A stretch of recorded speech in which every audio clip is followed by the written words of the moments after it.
কেউ যদি আপনার ফোনটা নেয়, ফেরত নেওয়ার সময় আপনি দুইটা কোড যাচাই করবেন। ওই দুইটা কোডের মাধ্যমে আপনি বুঝতে পারবেন সেই লোকটা কেমন, তার আসলে রুচি কেমন, কোন উদ্দেশ্যে আপনার ফোনটা সে নিয়েছিল। খুবই কাজের এবং গুরুত্বপূর্ণ একটা ভিডিও, প্রত্যেকেই শেয়ার করবেন, যখন তখন প্রয়োজন হতে পারে। চলে যাবেন আপনার ফোনের ডায়াল প্যাডে, তারপর *#4636## এই কোডটা দিয়ে আপনি ডায়াল করার সাথে সাথেই কিন্তু দেখতে পারবেন আপনার ফোনটা নেওয়ার পর সে কোন কোন অ্যাপস বা ওয়েবসাইটে ভিজিট করেছে। এতে করে আপনি বুঝতে পারবেন যে সে আপনার ফোনটা কেন নিয়েছিল, কি কি দেখেছে, কোন কোন সাইট ভিজিট করেছে। এতে করে আপনি কিন্তু প্রমাণ পেয়ে যাবেন সে আসলে আপনার ফোনটা কোন উদ্দেশ্যে নিয়েছিল। 2 নম্বর কোডটি যাচাই করার জন্য আপনি আবার ফোনে ডায়াল প্যাডে যাবেন, *62# এই কোডটি দিয়ে ডায়াল করবেন। তো ডায়াল করার পর আপনি যদি ভয়েস অপশনে নট ফরওয়ার্ডিং এর জায়গায় আপনি কোনো নাম্বার পান, তাহলে বুঝতে হবে নাম্বারটা সে সেট করেছে আপনার ফোন কল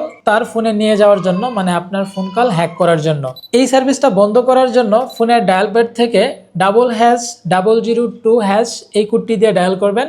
সার্ভিসটা বন্ধ হয়ে যাবে, আপনি নিরাপদ থাকবেন, আপনার ফোনটা নিরাপদ থাকবে। সেই সাথে ভিডিওটাকে শেয়ার করে সকলকে সচেতন করে দিবেন। ধন্যবাদ।